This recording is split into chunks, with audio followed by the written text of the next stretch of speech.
시청자 여러분, 안녕하십니까? 9월 11일 금요일 JTBC 뉴스 아침엔 시작합니다. 추미애 법무부 장관 아들의 군 복무 중 특혜 휴가 의혹을 수사하고 있는 검찰이 당시 해당 부대 지역대장으로 휴가 승인권자였던 예비역 중령을 어제 소환 조사했습니다. 특혜 의혹의 최초 제보자 등 관계자들이 잇따라 검찰 조사를 받고 있는 가운데 국방부는 휴가가 정당했다는 검토 결과를 밝혔습니다. 서울 신촌 세브란스 병원과 대전 식당 등 전국 곳곳에서 코로나19 집단 감염이 이어지고 있는 가운데 충남 금산의 요양원에서는 밤사이 추가 감염이 확인돼 확진자가 9명으로 늘었습니다. 고위험군인 고령자들이 많은 요양시설에서 환자가 잇따라 나와서 우려가 커지고 있습니다. 지난 8일 임상시험 참가자의 원인을 알 수 없는 질환으로 코로나19 백신 시험을 중단한 영국 제약회사 아스트라제네카 측이 이번 연말까지 백신의 효능을 입증하겠다고 밝혔습니다. 세계보건기구 WHO는 백신 개발 중단과 관련해 낙담해서는 안 되지만 백신의 안전성이 무엇보다 중요하다고 강조했습니다. 트럼프 미국 대통령과 북한 김정은 위원장이 주고받은 친서가 공개되면서 논란이 일고 있는 상황에서 트럼프 대통령이 김정은 위원장은 건강하며 그를 절대 과소평가하지 말라는 글을 올렸습니다. 친서를 내놓은 기자에게는 직접 전화를 걸어서 경고를 했던 것으로 전해졌습니다. 세계 곳곳에서 경찰의 과잉 진압이 큰 문제로 떠오르고 있는 가운데 콜롬비아에서도 한 40대 남성이 경찰의 테이저건을 수차례 맞은 뒤 목숨을 잃었습니다. 성난 시위대는 경찰 지구대에 불을 지르는 등 거세게 항의하고 있습니다. 신곡으로 미국 빌보드 핫백 차트에서 2주 연속 1위를 한 방탄소년단이 디지털 송세일즈를 포함한 다른 차트에서도 정상 자리를 차지하고 있습니다. 포브스를 포함한 외신들은 미국 음악 시장의 획을 그은 BTS의 성과를 평가했습니다.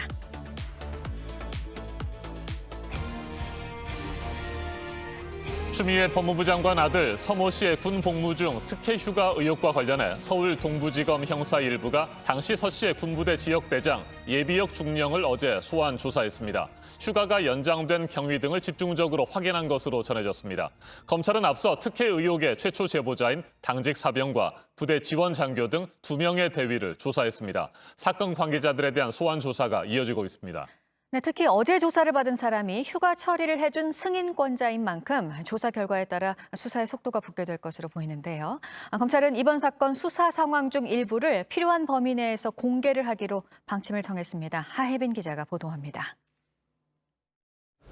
검찰이 어제 추미애 법무부 장관의 아들 서모 씨가 카투사로 복무할 당시 군부대 지역대장이었던 예비역 중령 A 씨를 소환 조사했습니다. A 중령은 당시 서 씨의 휴가 승인권자였습니다. 검찰은 이틀 전인 지난 9일엔 관련 의혹의 최초 제보자인 당직 사병과 함께 부대 지원 장교였던 B대위, 그리고 서 씨가 휴가에서 복귀하지 않았다는 보고를 받은 C대위도 불러 조사했습니다.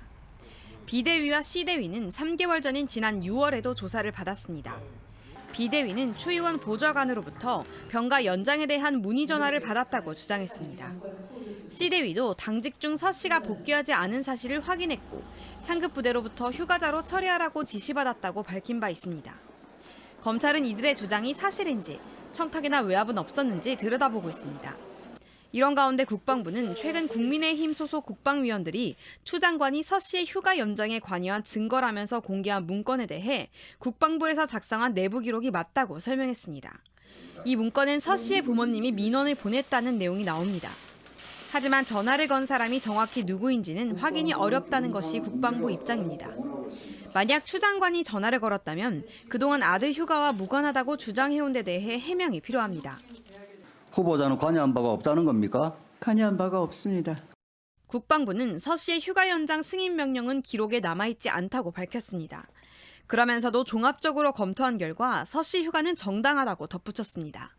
JTBC 하혜빈입니다.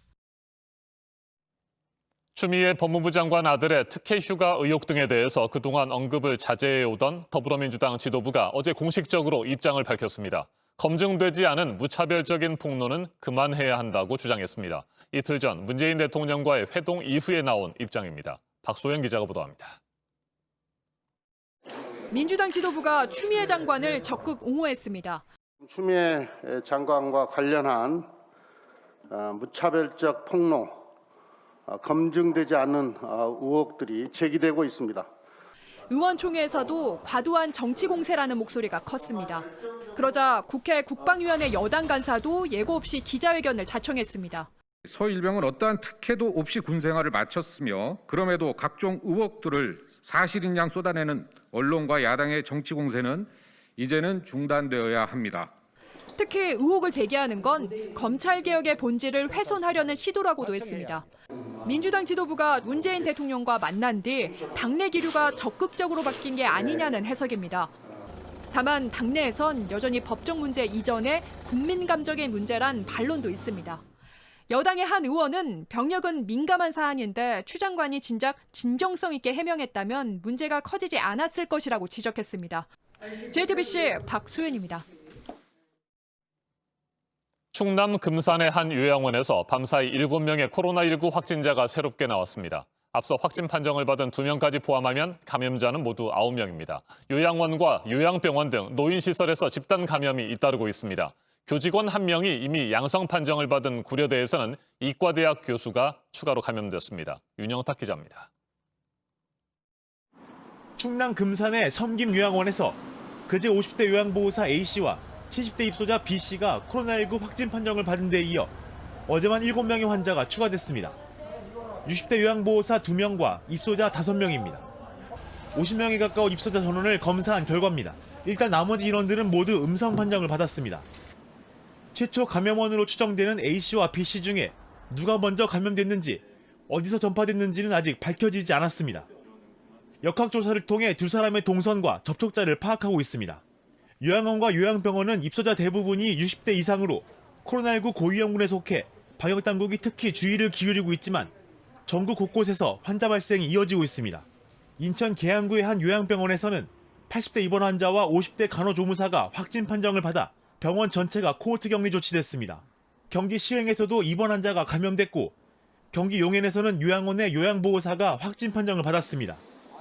모두 감염 경로가 아직 밝혀지지 않았습니다.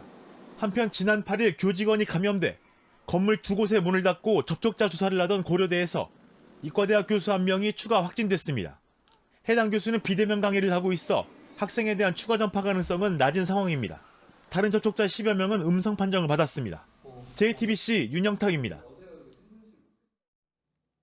국내 5대 대형 병원 중 한 곳인 신촌 세브란스 병원에서도 집단 감염이 발생했습니다. 지금까지 확인된 감염자만 18명입니다. 안지영 기자입니다. 2,400여 개의 병상의 서울 신촌 세브란스 병원입니다. 이 병원과 관련된 코로나19 확진자는 18명입니다. 지난달 안과병동에서 간호사 2명이 확진 판정을 받은 데 이어 대규모 집단 감염이 일어난 겁니다. 관련 확진자 8명이 나온 곳은 재활병원 7층인 71병동입니다.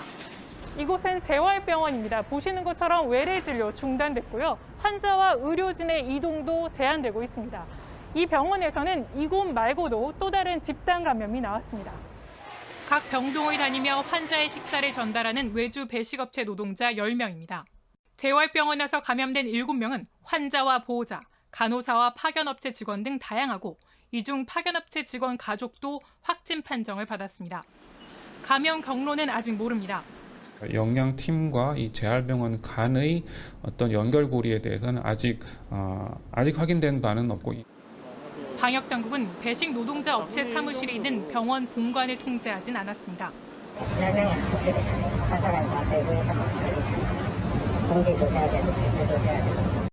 경기도 시흥의 센트럴 병원에서도 입원 환자 3명이 추가 확진됐고 평택의 한 병원에서도 확진자와 접촉한 의료진 2명이 확진 판정을 받았습니다. JTBC 안지연입니다.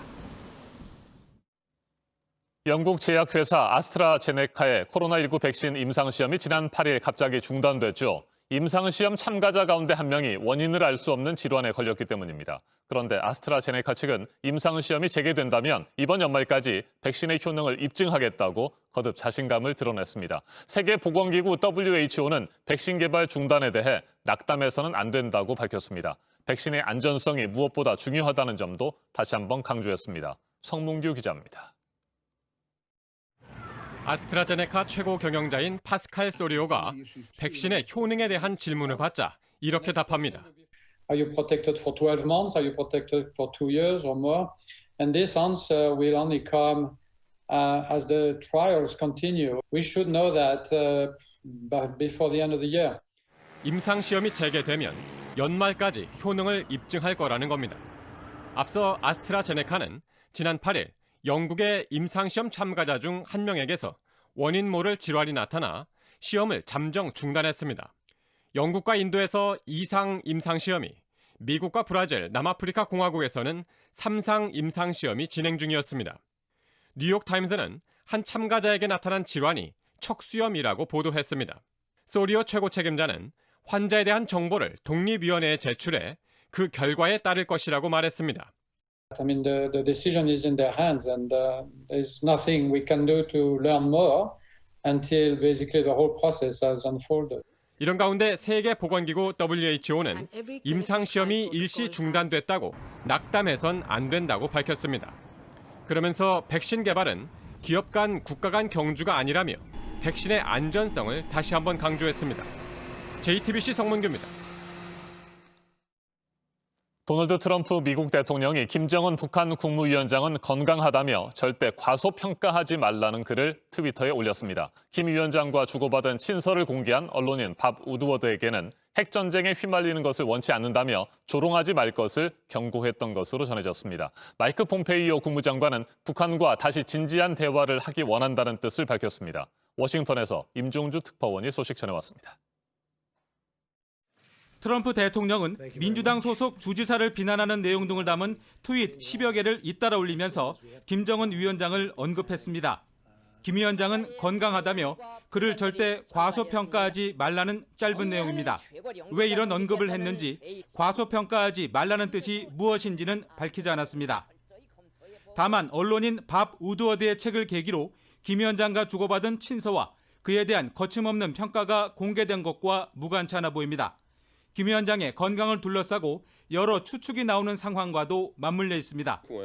트럼프 대통령은 우드워드가 친서를 확보한 후인 지난 1월 그에게 전화를 해 핵전쟁에 휘말리고 싶지 않다며 김 위원장을 조롱하지 말라는 경고를 했다고 CNN이 전했습니다. 친서 공개가 북미 관계에 악영향을 끼칠 수 있음을 우려한 것으로 보입니다. 폼페이오 국무장관은 김 위원장 건강에 대한 질문에는 답변을 피하면서 진지한 대화를 희망한다고 말했습니다. And we then hope we can one day again have a serious conversation to convince Chairman Kim that the best thing to do for the people of North Korea is to fully denuclearize. 우드워드의 신간과 관련해선 자신이 김 위원장을 만나 정상회담을 조율한 첫 당국자였다고 말했습니다. 또 트럼프 대통령이 부여한 한반도의 완전하고 검증 가능한 비핵화를 위한 노력을 계속하고 있다고 덧붙였습니다. 워싱턴에서 JTBC 임종주입니다. 경찰의 과잉 진압에 반발하는 시위가 콜롬비아에서도 열렸는데요. 시위가 격렬해지면서 7명이 사망했습니다. 박지윤 기자입니다. 경찰 2명한테 제압당할 남성이 고통을 호소합니다. 하지만 경찰은 테이저 건을 쉴 새 없이 쏩니다. 현지 시간 8일 밤 변호사이자 택시 운전사인 오르도 네스 씨는 친구들과 거리를 지나다 경찰관 2명과 맞닥뜨렸습니다. 경찰은 이들이 규정을 어기고 길거리에서 술을 마셨다고 의심한 겁니다. 하지만 유족들은 집에서 술을 마신 뒤 술을 더 사기 위해서 집 밖에 나선 길이었다고 해명했습니다. Cuando llegó mi amigo ya estaba prácticamente muerto. No se movía. 오르도 네스는 병원으로 옮겨졌지만 숨졌습니다. 현장에서 친구가 촬영한 영상을 인터넷을 달궜습니다. 과잉 진압에 항의하는 시위대와 경찰의 충돌이 밤새 이어졌습니다. 곳곳에서 화재가 일어났고 한 경찰 지구대를 완전히 타버렸습니다. 이 과정에서 시민 7명이 숨지고 경찰 114명과 시민 248명이 다쳤습니다. 앞서 지난해 11월 콜롬비아 반정부 시위 때도 18살 청년이 경찰이 쏜 발사체에 맞아서 숨진 적이 있습니다. Pero nadie tiene el derecho de quitarle la vida a nadie.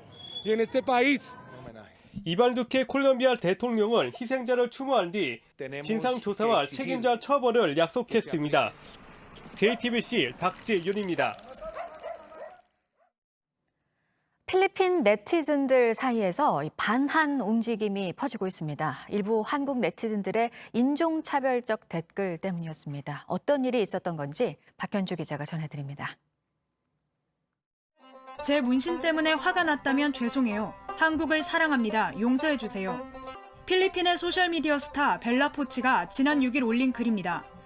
우길기 문신을 자신의 팔에 새기고 춤을 추는 영상을 올린 걸 한국 네티즌들이 비판하자 역사를 몰랐다며 사과한 겁니다. 포치의 틱톡 팔로워는 1,700만 명, 인스타그램 팔로워는 240만 명이 넘습니다. 하지만 일부 한국 네티즌들의 댓글은 상황을 역전시켰습니다. 필리핀인을 가리켜 작고 가난하며 교육을 제대로 받지 못했다 등 인종차별적 메시지까지 던진 겁니다. 필리핀 네티즌들은 즉각 한국에 반대한다, 필리핀에 사과하라는 해시태그를 달며 반격에 나섰습니다. 해당 해시태그를 단 글은 그제 하루 35만 건 이상, 어제도 20만 건 이상 올라왔습니다. 이에 한국 네티즌들은 필리핀에 사과한다는 해시태그를 달았고 양국 간 우호 관계를 언급하는 트윗도 나왔습니다. The Philippines was the first ever Asian country to send soldiers to the Korean War. 정부도 진화에 나섰습니다. 외교부는 최근 SNS상 논란이 양국 국민 감정과 국가 관계에 영향을 주지 않도록 노력하겠다고 했습니다. JTBC 박현주입니다. 빌보드 메인 싱글 차트 2주 연속 1위라는 기록을 만든 그룹 방탄소년단이 다른 주요 차트에서도 1위를 달리고 있습니다. 이게 어느 정도의 일인 건지 이들이 쓴 새 역사의 의미를 외신들도 주목했습니다. 홍희정 특파원이 전해드립니다. 그룹 방탄소년단의 신곡 다이너마이트가 미국 빌보드에서 이름값을 하고 있습니다. 싱글 차트인 핫백 차트에서 2주 연속 1위에 오른 데 이어 이번엔 디지털송 세일즈, 캐나디안 디지털송 세일즈 차트까지 모두 정상을 차지했습니다. 스트리밍송에선 9위, 멕시코 에어플레이 5위, 팝송 차트에서도 18위를 기록하며 상위권에 올랐습니다. 전 세계 SNS를 기반으로 아티스트의 인기 척도를 나타내는 차트, 소셜 50에서는 무려 165주 연속 정상의 자리를 유지하고 있습니다. 외신도 방탄소년단의 행보에 주목했습니다. 포브스는 방탄소년단이 각종 차트에서 정상에 오르는 것은 이제 그들의 뉴 노멀, 새로운 일상이 됐다고 극찬했습니다. 또한 2주 연속 빌보드 핫백 1위를 지켜내며 팬들의 기반도 더욱 단단하게 굳혔다고 평가했습니다. 닐슨 뮤직이 조사한 다이너마이트의 라디오 방송 포인트도 한 주 사이 38%가 증가한 1,600만을 획득했다며 성과를 이어가고 있다고 설명했습니다. 음악 프로그램뿐 아니라 토크쇼 등 다수 TV 프로그램에 출연 중인 방탄소년단은 오는 17일 MBC 아메리카 갓탤런트에서 다이너마이트 무대를 선보일 예정입니다. 로스앤젤레스에서 JTBC 홍희정입니다. 네, 경남 통영 매물도 해상에서 오늘 새벽에 선박에 불이 나는 사고가 있었습니다. 60명이 타고 있던 배였는데 다행히 모두 구조가 됐습니다. 보도국 연결해서 알아보겠습니다. 강보들 기자, 전원 무사하다는 거죠?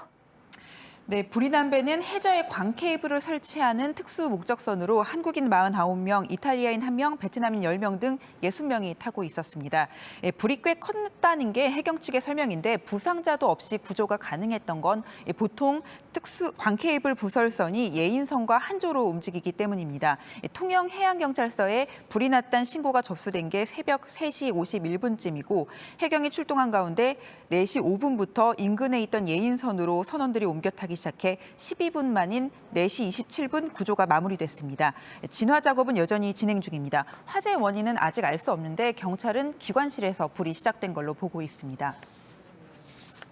네, 그리고 지난달 초에 그 폭발 참사가 있었던 곳입니다. 레바논 베이루트 항구요.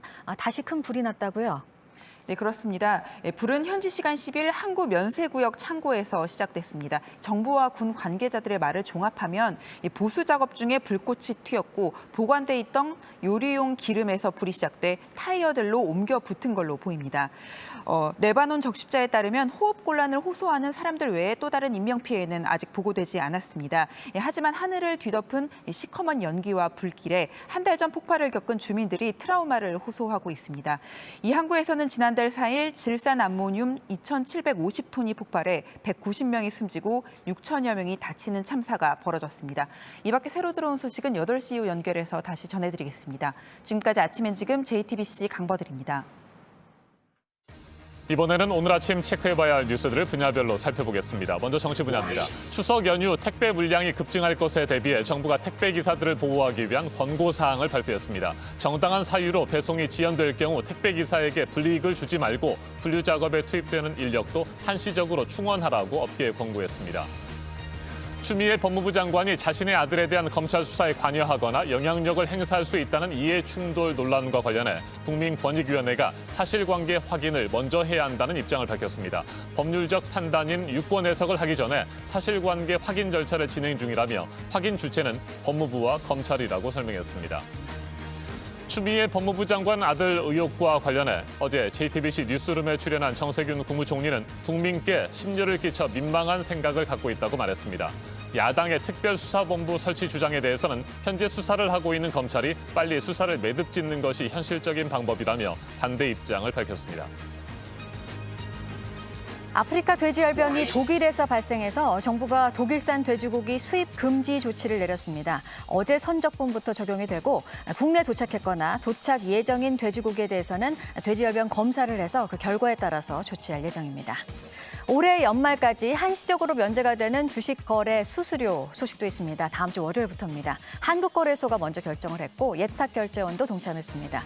올해 들어서 개인들의 주식 투자가 늘면서 거래소가 이미 상반기 동안 수수료 수입을 3천억 원 가까이 거둔 것으로 전해졌습니다. 지난 6월에 나온 부동산 대책에서 새로 만들어진 재건축 조합원 2년 실거주 요건을 면제해주는 방안을 당정이 추진하고 있는데요. 정부 정책 기조를 믿고 등록했던 임대사업자들 그리고 지방이나 해외 근무 등 특수한 사례들에 대해서 적용이 될 예정입니다. 계속해서 사회 분야 뉴스입니다. 한동안 잠잠했던 수돗물 유충 신고가 경기도 안산시에서 다시 접수됐습니다. 상록구의 한 다세대 주택 화장실 샤워기에서 이틀 연속 살아있는 유충이 나왔다는 신고가 접수됐는데 안산시가 수자원공사와 함께 정밀 조사를 진행하고 있습니다. 중환자실 인공호흡기를 제거해 아내를 숨지게 한 남성이 어제 열린 국민참여재판에서 징역 5년을 선고받았습니다. 아내의 소생 가능성이 없었다는 점, 생전에 연명치료를 받지 않겠다고 밝힌 점 등을 강조했지만 배심원들은 모두 유죄라고 판단했습니다. 일부 보수단체들이 개천절 집회를 다시 예고하면서 코로나19 확산에 대한 우려가 커지고 있는 가운데 충북 전세버스 운송사업조합이 개천절 집회 참가자들의 운송을 거부하기로 했습니다.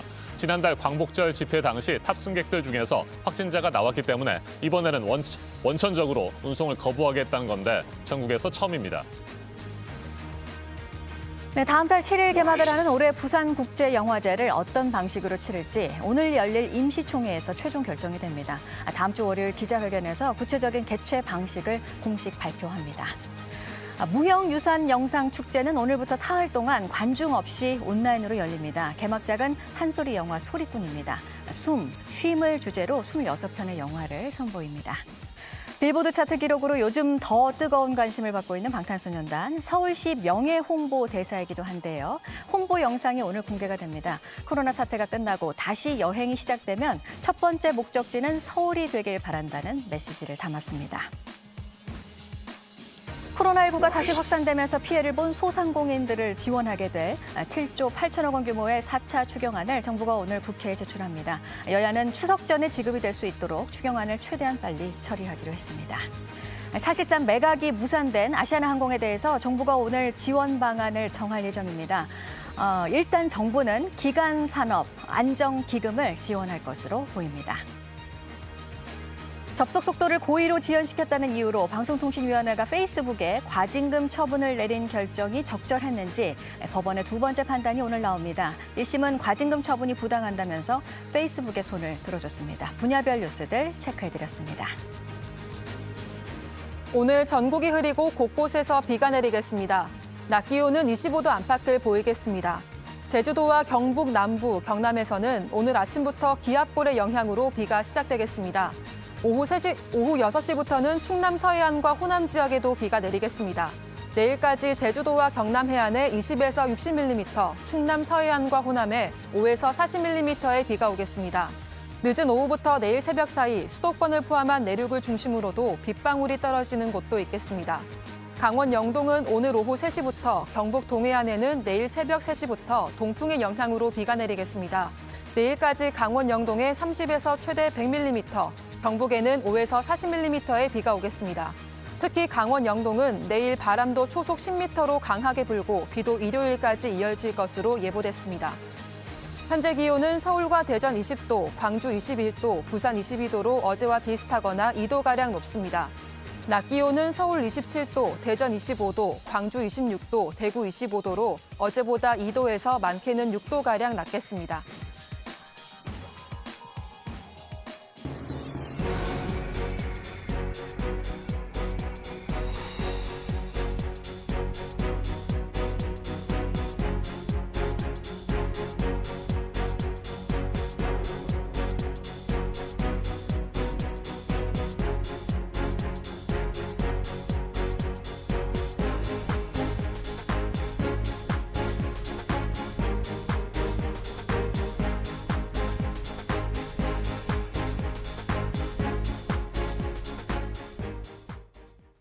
인천에서 70대 요양보호사의 안타까운 사고 소식이 전해졌습니다. 돌보던 장애인의 이웃집이 건물에 인터넷 단자를 자주 빼면서 그러지 말아달라고 부탁하러 갔다가 변을 당했습니다. 이혜원 기자입니다. 경찰차가 골목을 지나고 과학수사팀도 뒤따릅니다. 빌라 앞에선 구급차가 피해자를 이송합니다. 50대 남성 A씨가 휘두른 흉기에 70대 요양보호사가 숨졌습니다. 피해자가 A씨 집을 찾은 건 빌라의 인터넷 연결 단자를 뽑지 말아달라고 부탁하기 위해서였습니다. A씨가 자주 단자를 뽑아 옆집에 사는 장애인의 집 TV가 자주 끊겼기 때문입니다. 그 아저씨가 자택을 내려요. 심할 때는 경찰도 오고 집은 정말 1인만 해도 집에서 자꾸 소리를 지르시는 거거든요. 다시 또 시작했구나. 피해자는 지난해 11월부터 같은 요양보호사인 남편과 교대로 움직임이 불편한 장애인을 돌봐왔습니다. 정말 너무 잘 해주셨죠. 어려운 사람들 많이 도와주시고 다 베푸시는 막 그런 분이었다고. 내 동생 안타깝다고 아무 때고 동생이 전화하면 오시고. 가해자는 경찰 조사에서 정신질환이 있고 2년 정도 약을 안 먹었다며 피해자를 칼로 위협만 하려고 했었다고 진술했습니다. 하지만 경찰은 살인 혐의를 적용해 구속영장을 신청했습니다. JTBC 이혜원입니다. 어제 오후 4시쯤 서울 신림역 사거리에서 제네시스 승용차 한 대가 인도로 돌진해 40대 여성과 60대 남성이 중상을 입고 병원으로 옮겨졌습니다. 근처에 있던 여성 한 명도 파편에 맞아서 현장에서 응급치료를 받았습니다. 경찰은 제네시스 운전자를 상대로 사고 경위를 조사하고 있습니다. 방송통신심의위원회가 성범죄와 아동학대를 포함한 강력 사건의 범죄자 신상을 임의로 공개하는 디지털 교도소에 대해 심도 있는 논의가 필요하다며 의결 보류 결정을 내렸습니다. 또 현재 사이트 접속이 안 되고 있지만 운영이 재개돼 신상 정보가 다시 유통될 경우 다시 심의를 이어가겠다고 밝혔습니다. 이번 조치는 지난 7월부터 경찰이 사이트 차단 요청 등을 한 것에 따른 것으로 최근 신상이 공개된 한 대학생이 억울함을 호소하다 숨진 채 발견돼 논란이 됐습니다. 법원이 지난 2018년 말 병원에서 진료하던 환자가 휘두른 흉기에 찔려 숨진 고 임세원 강북 삼성병원 정신건강의학과 교수를 의사자로 인정해달라는 유족들의 손을 들어줬습니다. 서울행정법원은 임 교수의 아내가 보건복지부 장관을 상대로 낸 의사자 인정 거부 처분 취소 소송 선고 공판에서 원고 승소 판결했습니다. 유족들은 당시 임 교수가 주변 사람들에게 소리를 쳐서 대피시키려 하는 등 조치를 했다며 의사자로 지정해달라고 요청했지만 복지부는 적극적이고 직접적인 행위를 한 것으로 볼 근거가 없다며 불인정 처분을 내린 바 있습니다.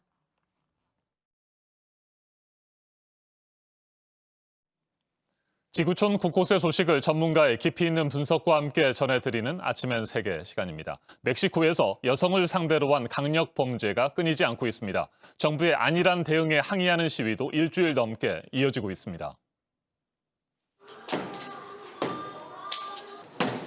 한 여성이 망치로 간판을 부수고 있는 이곳은 멕시코시티에 위치한 멕시코 국가인권위원회 사무실입니다.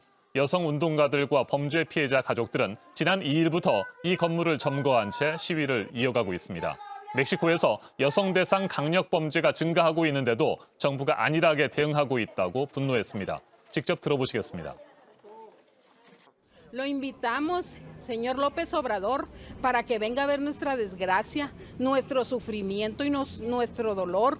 Usted ya lo sabe. No nada más son los 43 normalistas, somos miles de víctimas en el país. 멕시코에서는 여성 피살 사건과 실종 사건이 빈번하게 발생하고 있습니다. 불과 5일 전에도 트랜스젠더 여성이 잔인하게 살해됐습니다. 지난 2월에는 7살 여자아이까지 범죄에 희생됐습니다. 지난해 멕시코에서 살해된 여성은 3,800여 명, 하루 평균 10명이 넘는 여성이 각종 범죄로 목숨을 잃고 있습니다. 로페스 오브라도르 멕시코 대통령의 대응은 분노를 더욱 키웠습니다. 지난 2018년이죠. 89년 만에 우파 정권을 꺾고 당선된 오브라도르 대통령은 전 정권이 추진했던 강력한 범죄 소탕보다는 빈곤 등의 사회 문제들을 해결하는 데 더 집중하고 있습니다. 여성 대상 범죄가 신자유주의 시스템의 결과물이라는 발언도 큰 논란을 일으켰습니다. 오브라도르 대통령의 여성 대상 범죄 대책에 대한 국민들의 불만이 갈수록 커지고 있습니다. 전문가와 좀 더 자세하게 짚어보겠습니다. 임수진 대구 가톨릭대 중남미 학부 교수 전화로 연결되었습니다. 교수님, 안녕하십니까? 네, 안녕하십니까? 네, 먼저 멕시코를 비롯한 중남미 국가에서 여성들을 대상으로 한 강력 범죄와 여성 인권 침해 상황이 어느 정도나 심각한지부터 살펴보죠. 예, 그 중남미는 그 마초라고 하는 남성 중심주의 문화가 강한 곳입니다. 그래서 특히나 이 마초 문화가 가장 강한 곳이 멕시코고요. 네. 그리고 그렇기 때문에 이제 상대적으로 여성의 권리는 가정에서도 그렇고 사회적으로도 이제 보장을 받지 못했습니다. 그래서 다른 중남미 국가와 비교했을 때도 그 멕시코의 그 양성 평등에 대한 국민들의 인식 수준이 낮은 편이고요. 또 중남미에서 페미사이드 범죄가 가장 많이 일어나고 있는 국가이기도 합니다. 그래서 멕시코에서도 이런 그 페미사이드 문제가 심각한 사회 이슈로 등장한 것이 이제 작년 8월이고요. 이 10대 소녀 강간 사건이 이제 계기가 돼서 일어난 것인데 그 이전에는 여성 운동이 지금처럼 크게 일어났던 적은 없었습니다. 그래서 또 양성 평등을 위해서나 혹은 이제 여성들을 범죄로부터 보호하기 위한 또 제도도 미비한데요. 그래서 여성 대상 범죄에 대한 수사율이 그 7%에 그치고 있습니다. 이러는 사이에 이제 범죄에 계속해서 노출되고 있는 것입니다. 네, 오브라도르 대통령 자신의 범죄 대책을 설명할 때 말이죠. 총알 대신에 포옹이라는 표현을 아주 자주 썼다고 하고요. 여성 대상 범죄가 신자유주의 때문이라는 발언도 했다는데 오브라도르 대통령의 현실 인식 어떻게 보세요? 네, 그 현 정부는 그 여성 대상 범죄율을 그 여성 단체가 주장하는 만큼 이렇게 높지 않다는 주장을 한 적이 있습니다. 네. 또 이제 특별 검사제와 같은 강력한 정책을 도입하겠다고는 했지만 실제로는 여성 관련 정부 예산을 이제 대폭 삭감을 했고요. 이 신자유주의 정책이라고 이게 자꾸 말을 하는 것은 취임사를 좀 볼 필요가 있습니다. 그래서 그 대통령 취임사에서 그 모든 국가 병폐와 사회적 부조리는 이전 정부의 신자유주의 정책 때문이다라고 아하. 했었습니다. 네. 예, 그래서 범죄 문제에 있어서도 이전 정부의 신자유주의 정책이 원인이고 여성 대상 범죄도 신자유주의 때문인 것입니다. 근데 지금 그 범죄와의 전쟁에서 이 오브라도르 대통령이 그 성과를 내고 있지 못하고 있고요. 또 여성 문제도 여성 범죄 문제도 심각하기 때문에 이것을 부각을 함으로써 신자유주의를 얘기를 함으로써 지금 현 정부 책임이 아닌 이전의 우파 정부의 실책이라는 것을 부각하려는 것으로 볼 수 있겠습니다. 네, 문제는 대통령의 이 같은 범죄 인식에 대해서 많은 국민들이 동의하지 못하고 있다는 점 아니겠습니까? 고공행진을 이어오던 오브라도르 대통령의 지지율도 이 문제로 지금 흔들리고 있다고 하고요. 여론이 더욱 악화될 경우에 말이죠. 상당한 부담으로 작용할 것 같은데 어떻게 보세요? 예, 오브라도르 대통령은 이제 국가 수비대까지 창설을 했습니다. 그러니까 네. 이전에 총 대신 포옹이라고 했던 정책이 이제 실패했다고 볼 수가 있겠고요. 그런데도 이 범죄와의 전쟁에서 큰 성과를 내고 있지 못하고 지금 국가 수비대가 지금 코로나 확산으로 해서 의료 현장에 투입되면서 또 제 역할을 못하고 있는 상황입니다. 그런데도 이제 대통령 지지율은 이제 50% 후반대로 여전히 높습니다. 그런데 이것은 그 취임 초기하고 비교를 하면 지금이 가장 낮은 그런 때입니다. 그래서 부패 척결과 치안 유지에 대한 기대가 아직 크기 때문에 여전히 이제 50% 후반대로 지지율이 높기는 하지만 그런데 이 여성 대상 범죄에 있어서 이 진보 대통령이라는 이 오브라도르 대통령이 실효성 있는 대책을 또 마련하고 있지 못한다면 또 현재 이 여성 운동이 또 치안 문제 전반에 대한 불만으로 확대되면서 또 정권에 부담이 될 것으로 보고 있습니다. 알겠습니다. 임수진 대구 가톨릭대 중남미 학부 교수였습니다. 멕시코 현지 언론의 여론조사 결과 오브라도르 대통령의 여성 대상 범죄 대책에 실망했다는 응답이 82%에 달했습니다. 멕시코 여성들은 더 이상 두려워하지 않고 자유롭게 거리를 걸어 다니고 싶을 뿐이라고 외치고 있습니다. 이들의 절규에 대해 이제는 오브라도르 대통령이 명확하게 답할 차례입니다. 지금까지 아침엔 세계였습니다.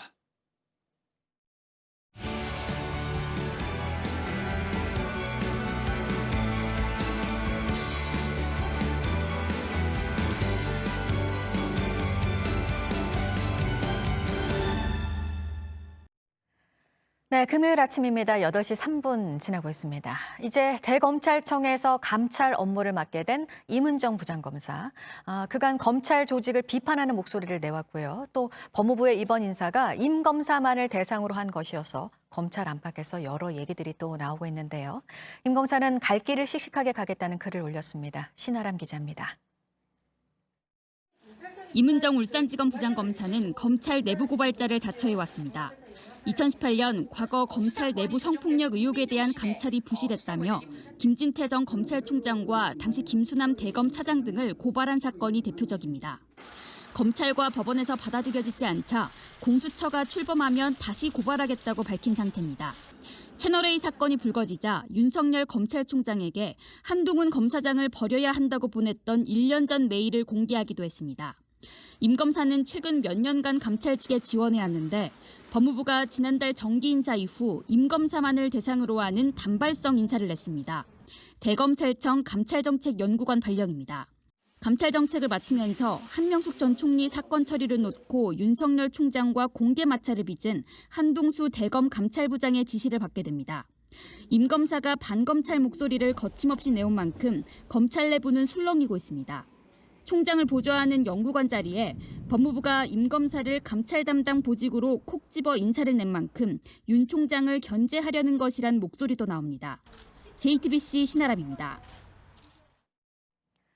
민주당 윤영찬 의원을 둘러싼 최근의 논란도 좀 보면 야당 원내대표의 연설 소식을 앞쪽에 게시한 카카오에 외압을 행사하려 한 게 아니냐는 논란이 일었죠. 과거에 네이버의 임원으로 국회에 나왔을 때는 포털에는 정치성이 없다는 말을 했었습니다. 정종문 기자입니다. 2015년 국회 국정감사, 윤영찬 당시 네이버 이사가 출석했습니다. 당시 포털 관계자들을 부른 건 여당인 새누리당 의원들이었습니다. 야당인 새정치민주연합 뉴스만 유리하게 노출시키고 있다고 따지기 위해서입니다. 공정성과 노출의 범위에 대한 심각한 고려도 같이 했었어야 된다고 보는데 이에 대해 윤영찬 이사는 포털에는 정치성이 없다고 강변했습니다. 저희에게는 너무나 큰 위기가 닥친 거고 저희가 그런 편향적 편집을 해야 될 이유가 전혀 없습니다. 청와대 소통수석 출신 여당 의원으로서 카카오의 뉴스 배치에 대해 불만을 표시한 현재와는 다른 모습입니다. 현재 여당의 전신 새정치민주연합 의원들도 당시엔 포털의 독립성을 지지하며 여당 새누리당을 비판한 바 있습니다. 왜 엉뚱하게 지금 선거 앞두고서 포털에 대해서 그런 식으로 정치적 이슈를 삼습니까? 애초에 잘못된 거죠. JTBC 정종문입니다. 정부가 2차 긴급 재난지원금을 담은 7조 8천억 원 규모의 4차 추경안을 확정했습니다. 취약계층을 위한 선별 지원이지만 지원 대상은 적지 않습니다. 사회적 거리 두기로 매출에 영향을 받은 소상공인의 86%가 지원금을 받습니다. 폐업한 소상공인과 대리기사를 포함한 특수고용직도 지원 대상입니다. 정아람 기자입니다. 정부가 비상경제회의에서 발표한 4차 추경안의 규모는 7조 8천억 원입니다. 정부는 이 가운데 3조 2천억 원을 291만 명의 소상공인을 위해 쓰기로 했습니다. 전체 소상공인의 86%가 지원을 받는 겁니다. 피해가 가장 큰 업종과 계층에 집중하여 최대한 두특배 지원하는 피해 맞춤형 재난지원 성격의 추경입니다. 사회적 거리두기 2.5단계로 장사를 못한 PC방과 노래방 등은 200만 원, 가게 문을 일찍 닫고 있는 수도권 지역의 음식점과 커피숍은 150만 원을 받습니다. 코로나로 손님이 줄어든 연 매출 4억 원 이하 소상공인은 100만 원, 폐업한 소상공인은 50만 원을 받을 수 있습니다.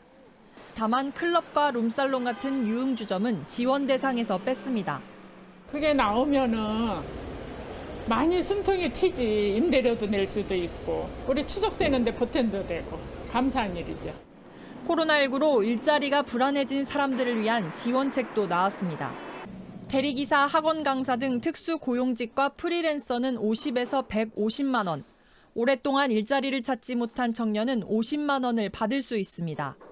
무급휴직 중인 노동자를 위한 고용유지 지원금 지급 기간도 6개월에서 8개월로 늘어납니다.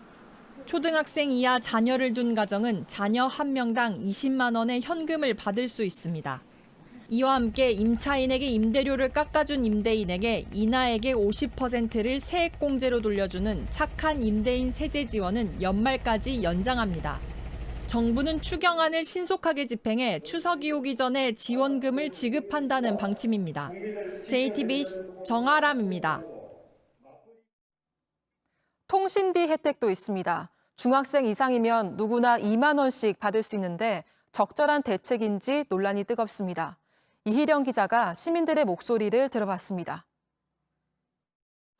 통신비 지원은 만 13세 이상이면 누구나 받을 수 있습니다. 코로나로 인해 자유로운 대면 접촉과 경제 활동이 어려운 국민 모두를 위한 정부의 작은 위로이자 정성입니다. 4,640만 명 정도가 혜택을 받는데 1조 가까운 예산이 들어갈 걸로 보입니다. 벌이가 좀 줄고 있는데 그런 부분에서라도 지원해 주시는 게 감사하죠. 2주 동안 알바를 못 가고 있어서 2만 원 할인해 준 것도 감사하다고 생각합니다. 여러 명한테 조금씩 나눠주지 말고 더 급한데 몰아주라는 목소리도 많습니다. 2만 원을 10명한테 주는 것보다 20만 원을 어느 한 사람, 어려운 사람한테 몰아주는 게 훨씬 낫다. 이렇게. 굳이 줘봤자 저희들한테 그런 큰 혜택이라 느낄 만한 건가? 나래 빚이 쌓여질 것 같아서 선별해서 하는 게 오히려 더 낫지 않아 싶어요. 차라리 건강보험료나 전기요금을 지원해달라는 의견도 나옵니다. 시민단체도 목소리를 냈습니다. 취약계층을 먼저 지원하는 게 맞고 통신사도 지원 금액을 부담해야 한다는 주장입니다. 정부로부터 보장받고 있는 만큼 고통분담에 충분히 나설 여력이 있다. JTBC 이희령입니다. 정부가 2차 긴급재난지원금을 포함한 7조 8천억 원 규모의 4차 추경안을 확정 발표했습니다. 코로나19 재확산으로 어려움을 겪고 있는 소상공인과 자영업자 등을 집중 지원합니다. 오늘 4차 추경안이 국회에 제출되고 여야는 추석 이전 재난지원금 집행을 목표로 신속하게 추경안 심사를 진행할 예정입니다. 신세돈 숙명여대 경제학과 명예교수 자리에 함께했습니다. 어서 오십시오. 반갑습니다. 네, 1961년 이후 59년 만에 이루어지는 4차 추경안입니다. 네, 코로나19 재확산 때문에 어려움을 겪고 있는 사람들을 집중 지원하겠다는 건데 전반적으로 어떻게 평가하십니까? 좀 많이 부족하다. 많이 부족한 게 사실은 뭐 200만 원을 지급한다고 그 소상공인 그 타격을 입은 업종한테 근데 그걸 들여다 보니까 200만 원 지급을 받을 분들이 전체 이번 대상자의 5.2%에 불과해요. 5.2%요? 네. 그러니까 지금 대상자를 정부는 얼마로 보고 있냐 하면 한 290만 소상공인으로 보고 있는데 그중에서 200만 원의 혜택을 받는 분이 5%, 150만 원 지원을 받는 분이 11%, 합해서 150 또는 200을 지원받는 분이 합해서 16%니까 86%의 소상공인은 지난번 그 1차 재난지원금 받았을 때 수준에 불과하다. 100만 원이다, 사실은. 그리고 총 예산도 나눠보니까 3조 조금 넘는데 그거를 300만으로 나눠보니까 그 가구당 100만 원이란 말이에요. 그러니까 자영업자들의 입장에서 보면 이번에 지원 100만 원은 저는 너무 작다, 저는 그런 느낌이 들어서 좀 부족하다고 느끼는 것이고. 네, 정부는 소상공인의 경우에 86%가 지원을 받는다고 얘기를 하고 있습니다. 그거는 소상공인의 숫자 중에서 지원을 받는 사람의 비율이고 이번에 이제 보도는 뭐 200만 원까지 준다고 했는데 그 예산을 보니까 예산은 3조 조금 넘게 투입이 됐는데 받는 업체는 290만 명이니까 그걸 나눠보니까 100만 원 정도밖에 안 되더라, 이런 이야기죠. 그래서 100만 원이면 저는 자영업을 하시고 코로나로 지금 6개월 이상 피해를 보신 분들의 입장에서는 이건 너무 작다, 저는 그런 생각을 할 것 같아서 제가 대통령과 여야 정치인에게 제안을 합니다. 5차 추경합시다. 5차 추경해서 이 피해를 입은 소상공인과 특수고용직에 대해서는 실질적으로 좀 돈이 더 많이 지원될 수 있는 그런 대안을 저는 만들어야 되겠다 이런 생각을 많이 했습니다. 네, 그러니까 7조 8천억 원 규모의 4차 추경안으로는 턱없이 부족하다라는 말씀이신데 그렇다면 5차 추경은 어느 정도는 해야 된다고 보세요? 일단은 저는 중소자영업자들의 입장에서 봤을 네. 때는 한 달에 150만 원 해서 최소한 3개월에서 6개월은 지원이 돼야 된다. 단 한 차례 지원하는 것이 아니라? 안 되고 왜냐하면 지금 코로나가 벌써 네. 6개월 앞으로도 지금 상당 부분 가지 않겠습니까? 그리고 자영업자를 한 500만으로 봤을 때 최소한 300만에서 400만 정도의 자영업자에게 최소 150만 원에 3개월에서 6개월 정도를 지급할 정도의 예산이면 제가 계산해 보니까 대충 한 30조 정도는 투입이 되어야 이 중소 자영업자들의 혜택이 되겠다. 그래 봐서 이번에 7조 8천억이라고 했는데 사실 내용을 들여다보면 중소 소상공인을 위한 것은 3조밖에 안 되고요. 다른 데 또 돈이 많이 들어가는데 그 다른 데 들어가는 돈들이 뭔가 봤더니 과거에 늘 해오던 사업 중에서 자금이 모자라거나 더 들어가서 들어가는 돈이 절반이란 말이죠. 저는 그래서 이번에 4차 추경은 말은 그 피해를 입은 소상공인 자영업자 지원이라고 했지만은 그 내용을 들여다보면은 실질적으로 지원 금액이 너무 작다 그런 느낌을 떨쳐버릴 수가 없죠. 네. 특히 여러 가지 지원들 중에서 지금 논란이 계속해서 일고 있는 것이 통신비 지원입니다. 만 13세 이상 모든 국민에게 2만 원씩의 통신비를 지원한다는 부분인데 그렇다면 이 부분도 동의를 못 하시겠군요. 저는 이 부분은 저는 이렇게 평가합니다. 앞으로 한 5년, 10년, 20년이 지나서 문재인 정부의 정책 중에서 가장 악평을 받을 정책이 이번에 통신비 2만 원 지급이라고 보고 왜 그러냐 하면 그게 이제 총 예산이 9천억인데 9천억이면 100만 원씩 소상공인한테 90만 소상공인한테 지급할 수 있는 돈이거든요. 네. 따라서 그 9천억이라는 돈을 13세 이상에게 2만 원씩 지급할 것이 아니라 자영업자 소상공인들의 어려운 소상공인들에게 한 달 더 주는 것이 저는 훨씬 더 실효성 있는 지원 대책이라고 봐서 이번에 통신요금 지원은 추석 제사상에 올리기 위한 아주 뭐라 그럴까요? 이야기거리로는 상당히 좋은 이야기거리지만 실질적으로 코로나하고는 아무 상관없는 것이다. 저는 그런 느낌을 지울 수가 없습니다. 네, 국민의힘 주호영 원내대표 그래서 포퓰리즘이라고 하는 비판도 하기도 했었고요. 차라리 독감 백신 예방 접종을 모든 국민에게 하는 것이 더 낫지 않느냐 이런 아니면 말도 했었는데 그 부분에 동의하시는 거군요. 네네, 건강보험료를 감면해 준다든지 네. 건강보험료는 많이 내는 분도 있고 적게 내는 분도 있으니까 그 건강보험료에 예를 들면 1% 이렇게 2% 이렇게 해주는 것이 저는 훨씬 더 도움이 되지 않았겠나 봐서 전화요금, 통신요금 저는 감면은 감면해주면 네. 그 혜택이 전부 다 통신사로 돌아가거든요. 네. 그런데 통신비 지원과 관련해서 문재인 대통령은 이렇게 얘기를 했습니다. 자유로운 대면 접촉과 경제 활동이 어려운 국민 모두를 위한 정부의 작은 위로이자 정성이다. 이 같은 발언에 대해서는 어떻게 생각하세요? 그 돈은 누가 내는데요? 그러니까 돈은 우리 국민들이 내는 세금 아닌가요?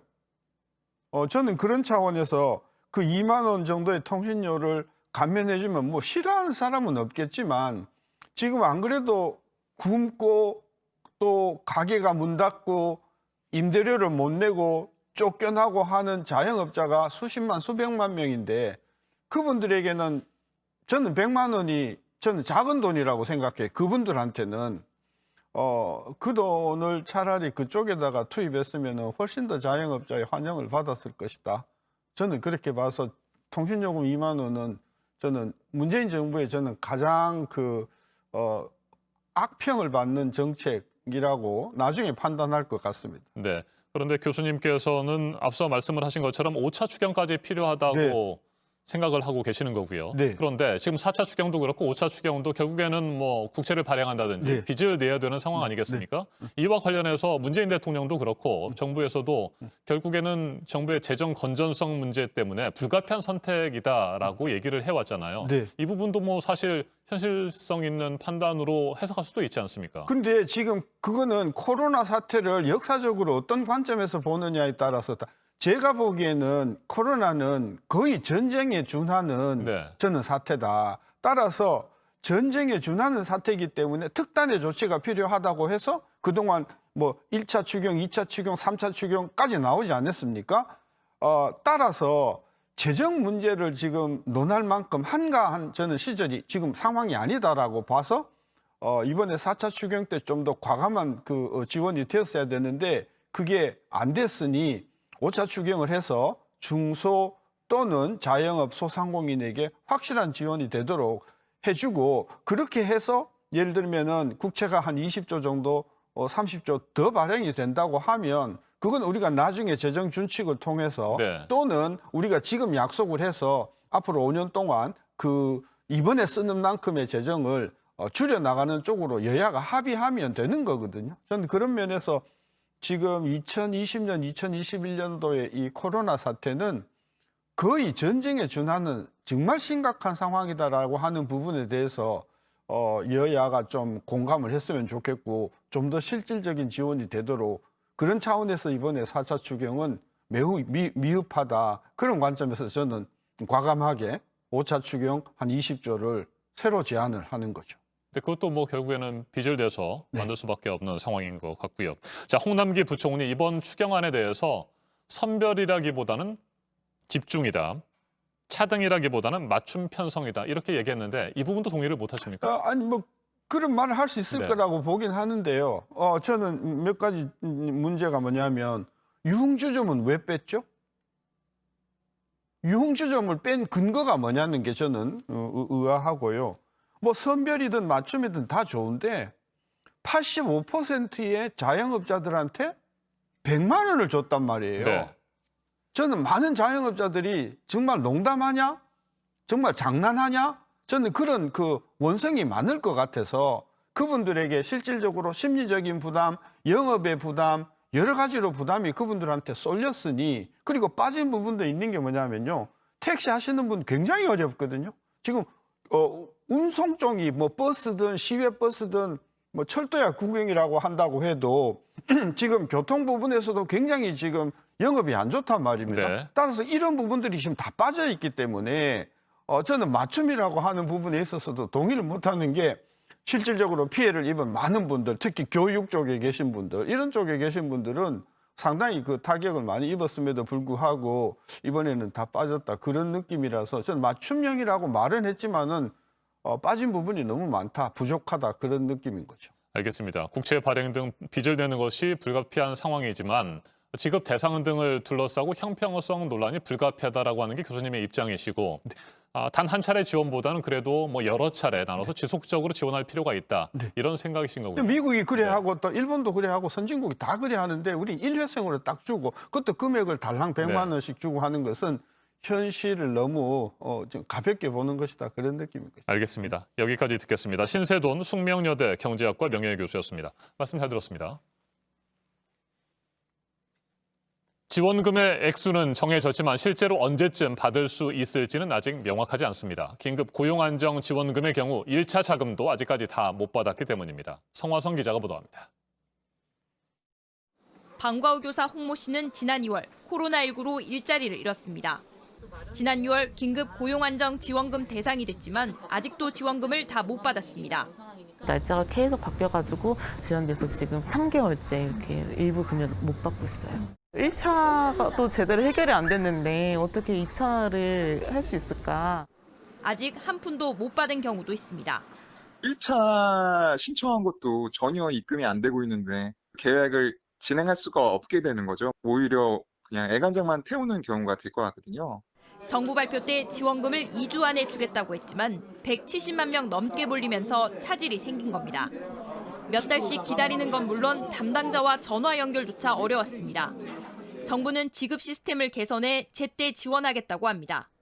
1차 지급 대상자는 따로 심사를 하지 않고 추석 전에 지원할 계획입니다. 여야도 4차 추경안을 오늘 18일까지 국회에서 처리해 추석 전에 지원금을 줄 수 있게 노력하겠다고 합의했습니다. JTBC 성화선입니다.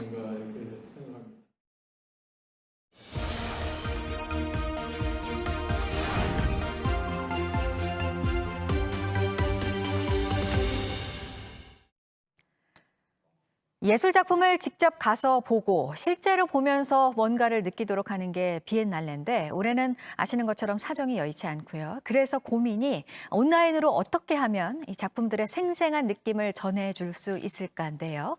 지금 열리고 있는 부산 비엔날레에 이 모든 고민들이 담겨 있습니다.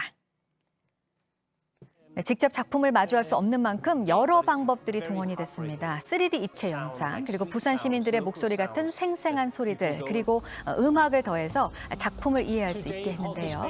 반응이 좋았던 건 온라인으로 진행된 개막식에서 덴마크 출신의 전시 감독이 이렇게 직접 설명을 해주는 온라인 투어였습니다.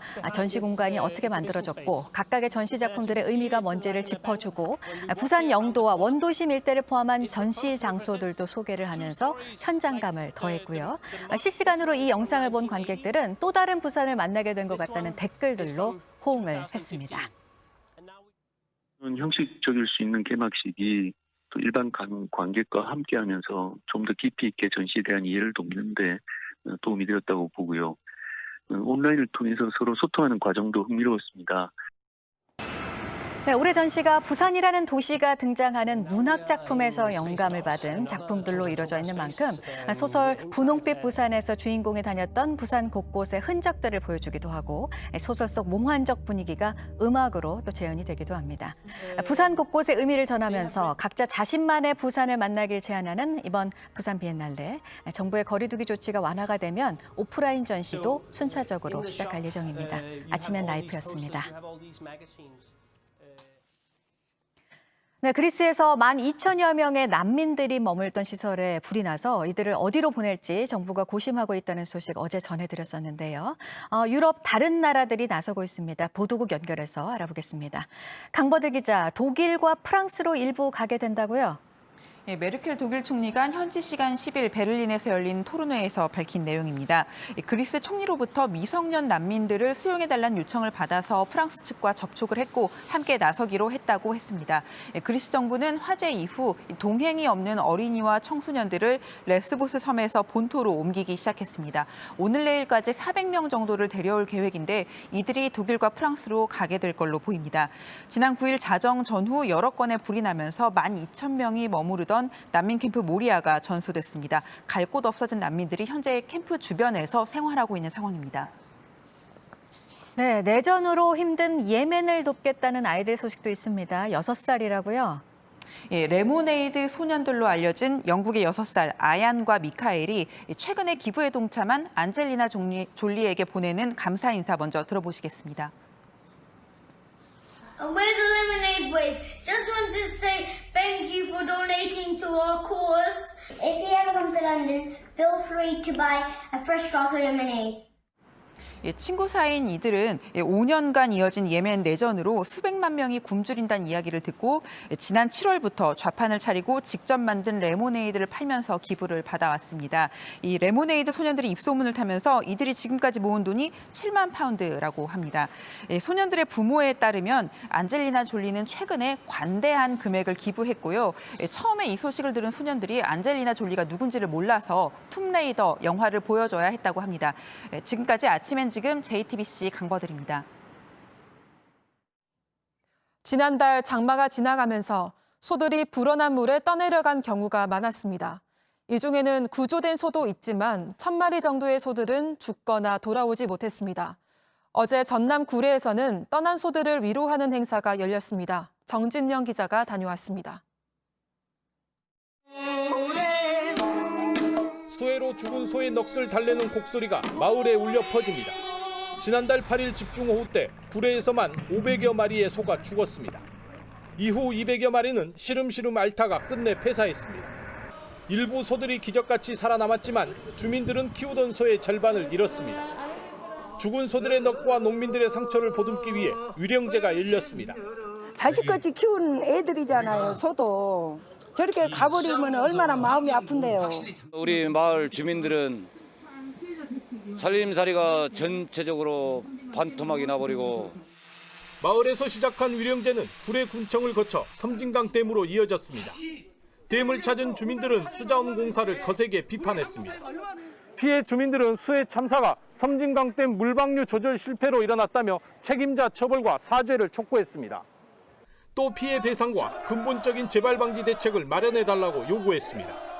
자기들은 법 어긴 적 하나도 없다고 합니다. 그러면 이렇게 당한 사람들은 누구 때문에 이 참사를 당했습니까? 주민들은 수해가 국가 재난인 만큼 국회 차원의 조사도 촉구했습니다. JTBC 정주명입니다. 오늘 전국이 흐리고 주말까지 곳곳에 비 소식이 있습니다. 제주도와 경북 남부, 경남 지역은 기압골의 영향으로 아침부터 비가 내리고 있습니다. 오후에는 충남 서해안과 호남 지역에도 비가 시작돼 내일까지 이어지겠습니다. 동풍의 영향으로 강원 영동은 오후부터, 경북 동해안은 내일 새벽부터 비가 내리겠습니다. 이 비도 내일까지 오겠지만 강원 영동에는 일요일까지 비가 이어질 것으로 보입니다. 낮 기온은 서울 27도, 대전 25도, 광주 26도, 대구 25도로 어제보다 2도에서 많게는 6도가량 낮겠습니다. 아침엔 뉴스워치, 오늘 하루 관심을 가지고 지켜봐야 할, 기억해야 할 뉴스 끝으로 정리해드립니다. 추미애 법무부 장관 아들의 군복무 중 특혜 휴가 의혹을 수사하고 있는 검찰이 당시 해당 부대 지역대장으로 휴가 승인권자였던 예비역 중령을 어제 소환 조사했습니다. 특혜 의혹의 최초 제보자 등 관계자들이 잇따라 검찰 조사를 받고 있는 가운데 국방부는 휴가가 정당했다는 검토 결과를 밝혔습니다. 서울 신촌 세브라스 병원을 포함해 전국 곳곳에서 집단 감염이 확인되고 있는 가운데 요양시설에서도 감염 사례가 잇따라 나와서 또 한 번 우려가 커지고 있습니다. 2명이 확진 판정을 받았던 충남 금산의 한 요양원에서는 밤사이 7명이 더 감염된 것으로 파악됐습니다. 지난 8일 임상시험 참가자의 원인을 알 수 없는 질환으로 코로나19 백신 시험을 중단한 영국 제약회사 아스트라제네카 측이 이번 연말까지 백신의 효능을 입증하겠다고 밝혔습니다. 세계보건기구 WHO는 백신 개발 중단과 관련해 낙담해서는 안 되지만 백신의 안전성이 무엇보다 중요하다고 강조했습니다. 미국 빌보드 메인 싱글 차트에서 2주 연속 1위를 한 방탄소년단이 디지털 송세일즈를 포함한 다른 주요 차트에서도 정상 자리에 올랐습니다. 외신들은 한국을 넘어 미국 음악 시장을 석권하고 있는 BTS의 행보에 주목하고 있습니다. 오늘 전해드릴 소식은 여기까지입니다. 이상으로 JTBC 뉴스 아침엔 금요일 순서 모두 마치겠습니다. 건강한 주말 보내시기 바랍니다. 고맙습니다.